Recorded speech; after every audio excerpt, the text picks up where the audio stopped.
BNP যে বলে আগের বারে 5 বার বিশ্ব চ্যাম্পিয়ন হয়েছে না, দুর্নীতি। দেখেন, দুর্নীতি এটা একটা মারাত্মক ভয়াবহ মানে ব্যাধি, এটা ক্যান্সারের মতো।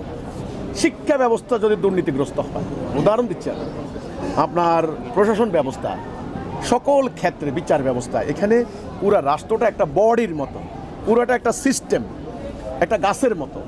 গাছটা যদি বিষবৃক্ষ হয়, গাছের এই ডাল কেটে লাভ নেই। তো দুর্নীতিতে চ্যাম্পিয়ন হয়েছে, এবারে হবে কি না আপনার দৃষ্টিতে কি বলে, আমি কিন্তু ঘুরে ফিরে কথা একটাই বলছি, যেটা হলো আসলে দুর্নীতি বন্ধ করতে পারবেন না। ঠিক আছে, দুর্নীতির যে আগমন পথ, সেই পথ বন্ধ করতে হবে। সেই পথ হলো এই মানুষের তৈরি ব্যবস্থা, ইবলিসীয় এই সিস্টেম, আল্লাহর হুকুমের পরিপন্থী। এটা যতদিন থাকবে ততদিন দুর্নীতি বন্ধ হবে না। এখন চ্যাম্পিয়ন আইজন আর কাইলন 10 বছর পরে হলে আবার চ্যাম্পিয়ন হবে। এখন সরকারের দোষ দিবেন, ভালো কথা, এই সরকার ওই সরকার।